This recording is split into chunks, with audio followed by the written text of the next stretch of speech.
It's 9 p.m. Do you know where your key fob is? Hey there, Nate Benson here. Tonight on the agenda, the public shouts about the city budget. The city comptroller considers appealing a second defeat in court. The Buffalo Bills were not super forthcoming about information regarding vandalism at Highmark Stadium, and more. It's now time for the single greatest 24.5 minutes between 9 and 9:30 you can have on a Friday night. On the agenda starts right now.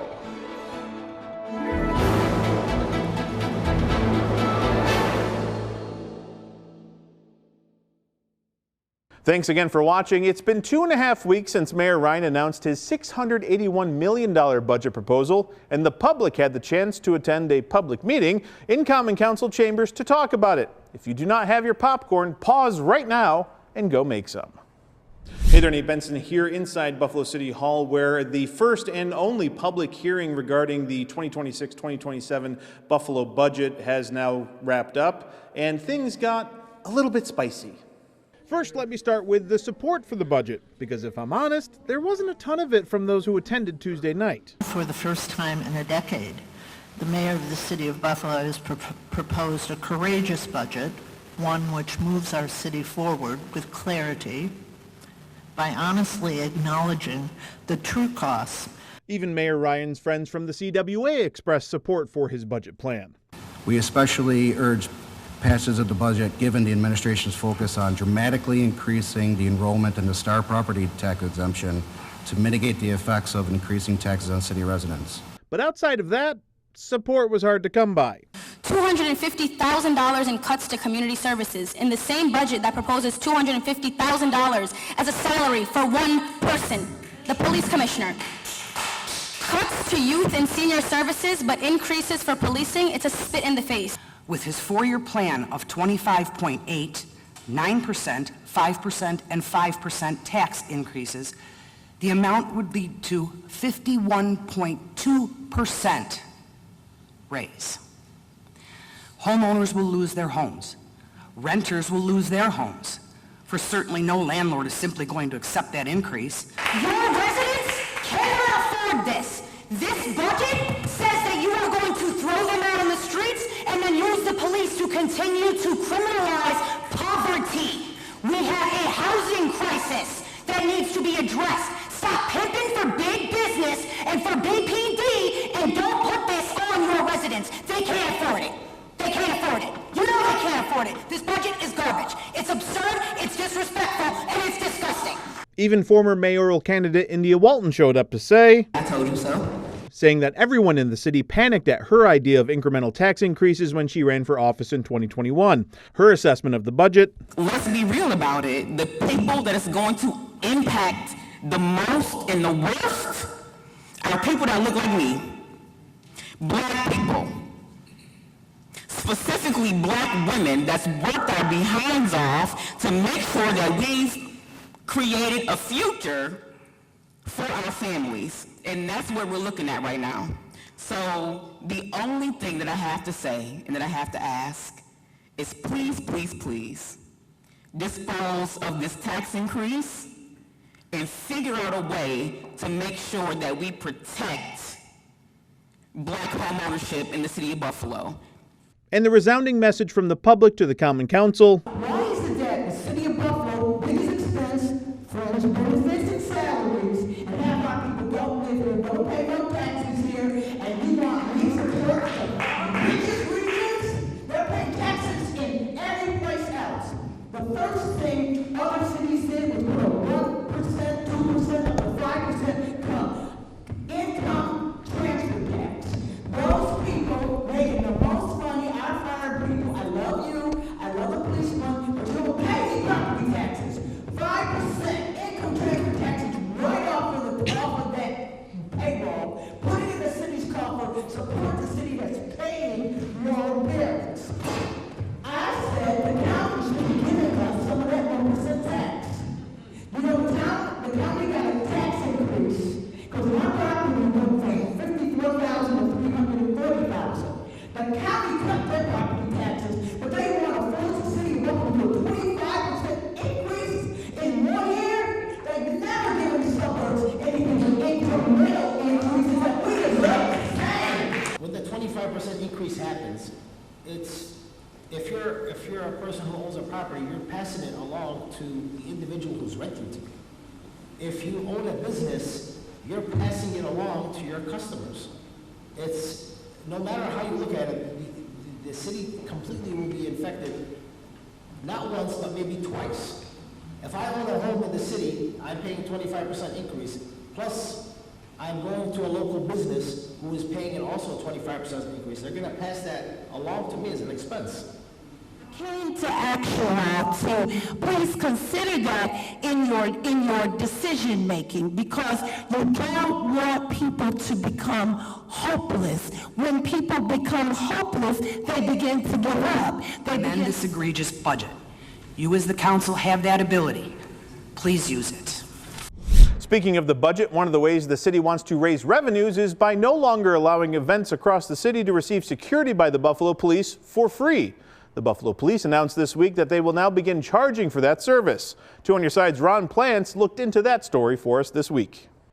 To get those fans safely to the KeyBank Arena, 12 downtown traffic control points for Buffalo police officers or other officers stationed outside the arena.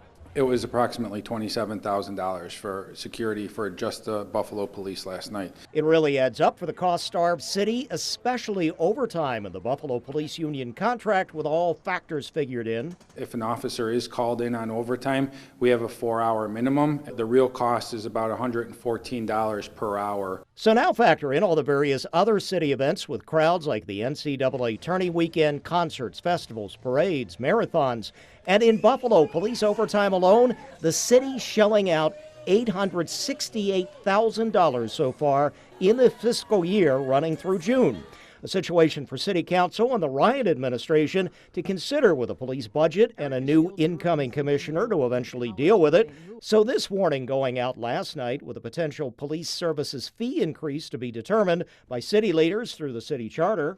We are looking to work with the council. We are looking to also work with the community members and create a fair payment plan. And again, we're trying to give people as much notice as possible. That is essentially a normal event for us. It's a 5K run. There is a $2,700 bill essentially that is accrued by the city to be able to secure this event. The bill to the promoter is $812, right? So when you look at the duration of the summer or the duration of the year or the fiscal year, you can see how we end up very quickly running up a big bill. And again, about those Sabres games, we've been told the Pagulas pay extra for police services for Rochester Americans hockey games and other events out there at their arena, but not currently here in Buffalo. The folks at City Hall will be working with everybody for contractual stuff for that.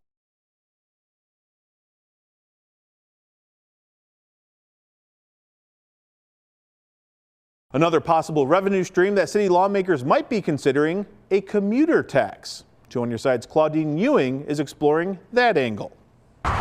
Normally, a commuter tax is targeted towards certain employers, including those self-employed who do business with a municipality. But is there an appetite for a commuter tax in Buffalo as the city tries to correct its financial shortfall? It came up as lawmakers were discussing how Buffalo police plan to charge how special events are billed. Are we being short-sighted talking about the event and maybe a commuter tax? I know it was talked about before. Some people might poo-poo on it, but hey, if you come in the city and our police and fire have to protect you, maybe we look at that, because then that gives us more bang for our buck, and then we can distribute that money for those types of things. University District Councilman Rashid Wyatt thinks there could be interest in the idea. You know, why isn't it something that we should be able to charge? You're using our roads, you know, all those things go into play that we could benefit from if we had something like that in place. But how would the city do it and collect it for special events? I just don't know how you charge for people coming in to go to a show or coming in to, unless it's added to the price of the ticket. Right. It's not a new idea. It's been floated before. The Sabres, Kleinhans, the zoo, and there's always pushback on it, but I always thought that was more fair to have a $1 user fee rather than making everybody. I mean, I go through my neighborhood, and I'm sure that there's not a lot of people that are going to Sabres games on a regular basis. And I'd much rather see the people that use the events pay for it than the people in my district. The issue landed in court about a decade ago. It went nowhere. On your side in Buffalo, Claudine Ewing, Channel 2 News.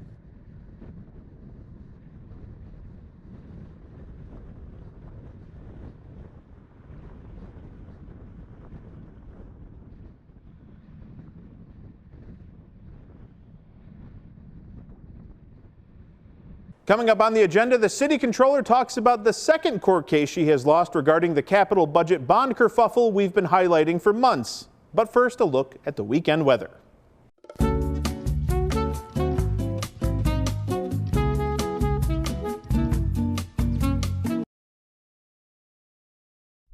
Welcome back. City Controller Barbara Miller-Williams held her own public meeting about the city budget and other topics. However, only 5 people showed up.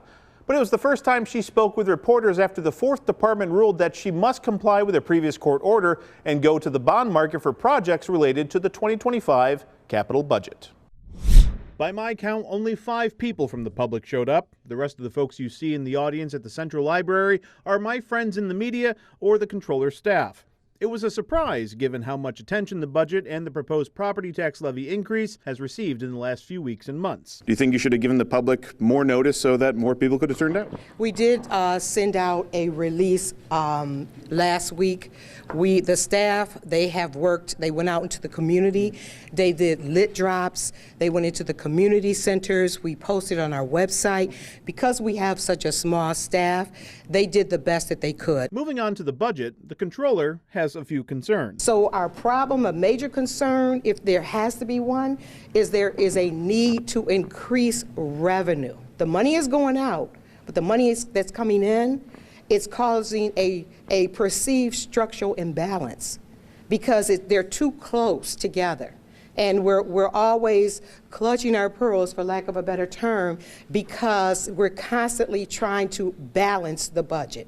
So when I say the entire budget is my concern, I sincerely mean that. And regarding that unanimous decision issued by the 4th Department last Friday, compelling the controller to go to the bond market and issue bonds related to the 2025 capital budget under the Scanlon administration, to quote Tom Petty, the controller won't back down. The litigation is still going on, so I can't speak to that tonight. I will be able to speak further to that based on the conversation that I had with my attorney, based on the current and upcoming conversations with Mayor Ryan and the council members. But for 2025, that is a matter that's currently in litigation. And for those who may believe there is no legal avenue for the controller. So it is not over. When you say that, I just ask that you do a little bit of research because we can take it to the highest court. And it is up to them to receive it. So it is not over at this point. So I did some research. She does have one avenue left, but as one lawyer told me, I have a better chance of being named a deputy mayor than this case being heard by the New York State Court of Appeals. A different attorney, Barry Covert, explained how difficult it will be for the controller to have another appeal heard. If she decides to file for and seek leave to appeal, then the Court of Appeals would address whether they're going to grant that to her. It's a very low probability because, number one, the statistics are very low on how many discretionary cases they accept, and this would be a discretionary case. It's exceedingly low on unanimous decisions that they then accept to the Court of Appeals. It has to be a very important decision that they want to overturn affirmatively, that they really kind of want to reach out and look at that decision. So the odds are against her. City taxpayers be on the hook. $200,000 has already been spent on this. I mean, eventually, it's the 4th Department's given their order. Yes, you could appeal, but is it really this? Is it worth it? The city hasn't been able to do projects for 18 months now. So we can focus our energies right now on one topic when we have at least 10 equally important topics. But when you talk about spending $200,000 for a lawsuit that I never wanted to be a part of, a lawsuit that came to me from 2 other elected officials, I agree with you that we shouldn't have to be spending any money, especially given that we have a corporation council that's supposed to be representing all of the elected officials in city government, period. So when you talk about $200,000 versus last year, $7 million, we did not incur additional debt. So I look at $200,000, $7 million. What's the trade-off? I'd rather roll the dice and say, well, we didn't go into debt $7 million, but we had to spend $200. At this point in time, that's a case that we're going to see if I am tasked to have to borrow the money, I really want everybody to understand that I will do that. However, that money has to be paid back via property taxes. When I go out and I borrow that money, the first dip off of that property tax money goes to our debt payment. So I am trying very hard not to put an additional burden on citizens and taxpayers if I can. But if I, as comptroller, am mandated and I must go after exhausting any and all legal efforts, then that's what will happen. But I want it to be very clear. If the administration and the mayor tells me to go borrow $1 billion, I will borrow that $1 billion. But the citizens and taxpayers have to realize how that financial burden is going to be borne on their shoulders. In development news on the agenda this week, the Buffalo Grand Hotel has sat empty since a fire ripped through it back in December 2021. And in the face of action by the city to take control of the 400-plus room hotel, developer Harry Stinson says he now has financing to open it back up. Chelsea Swift spoke to him about it earlier this week. According to the Sean Ryan administration, Wednesday marks Stinson's deadline to provide proof of secured financing for the hotel. Last year, the city started the legal process to potentially seize the property, as Stinson owes the city more than $300,000 in taxes and other fees. Councilman Mitch Nowakowski says ultimately this case is heading to court for abandonment proceedings. The city is in receipt of Mr. Stinson's proposal of financing, and it's incumbent upon the city to heavily scrutinize that to make sure that this is legitimate and that this isn't just something to placate the court and the public.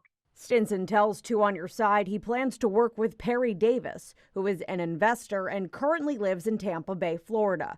Stinson says they plan to share more details at a press conference on Friday. They are supportive and enthusiastic about the hotel because of its capacity, because it's big, because we can produce events there. Councilman Mitch Nowakowski says revitalizing the Grand Hotel will help uplift the city. He says right now the property is an eyesore. We have a large hotel that is not even underutilized, it's not utilized.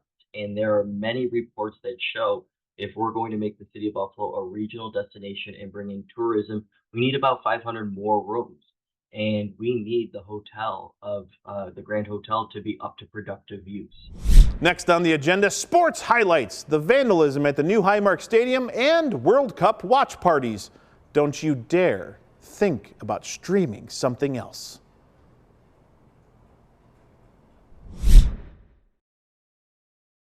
All right, we're back. Now, it's been 2.5 months since an incident of vandalism took place at the new Highmark Stadium, and everything has been very hush-hush ever since. Being the nosy reporter I am, I submitted a records request for some correspondence between the Bills and New York State officials. The results were very interesting indeed. On the agenda, Chief Sports Correspondent Nate Benson has this report. A few weeks after the vandalism at the new Highmark Stadium, Two on Your Side filed a Freedom of Information Law request seeking any communications between the Bills, construction firm Gilbane Turner, and the Erie County Stadium Corporation about the vandalism that was first reported on Monday, February 16th. 30 pages of emails between the Bills and the Erie County Stadium Corporation were released to us, and there are two big takeaways. The first, cleanup of the vandalism started before the Erie County Sheriff's Office even began to investigate. And the second, state officials struggled to get basic information about the vandalism. Government partners were first notified via email about the vandalism just before 6 p.m. on Monday, February 16th. The Bills' new stadium project program director, Joseph Byrne, sent an email that says in part, quote, "The Buffalo Bills' new stadium project will be closed until further notice due to a recent very large rash of untasteful and hateful graffiti and also vandalism to finished work throughout the project." Later that night, records show that media outlets started sending inquiries to the Bills and state about rumors of the site being shut down. A statement was eventually released by Gilbane Turner that night.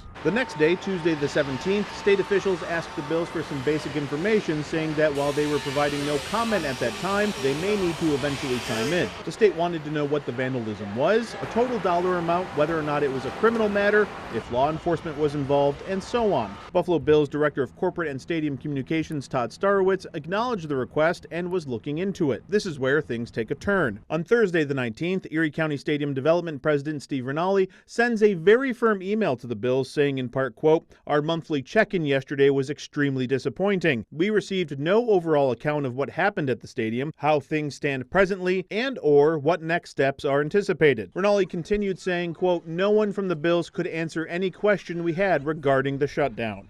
He then outlined 16 different questions and again asked the Bills for specific answers. The Bills did not acknowledge that request until the next day, February 20th, which was the same day construction resumed at the site. One of the questions the state wanted to know was, did the Erie County Sheriff's Office see all the vandalism, or has some of it been cleaned up prior to their investigation? The Bills replied saying, quote, "We believe some vandalism was cleared prior to the investigation. When Gilbane Turner investigated further, it realized it was more widespread and contacted the Erie County Sheriff." Another question the state wanted to clarify was, when specifically was the Erie County Sheriff's Office contacted about the vandalism?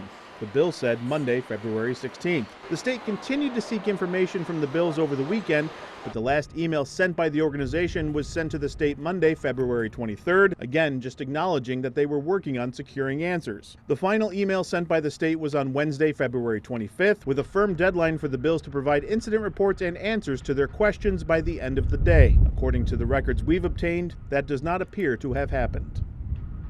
Finally tonight, the World Cup is coming to America this summer, and while Toronto will host several matches, Queen City football fans will have the opportunity to view them in a very unique way. Senior Assistant World Cup correspondent Rob Hackford has the details. The grain silos here along the Old First Ward and along South Street will be the location where 5 games of this World Cup will be projected.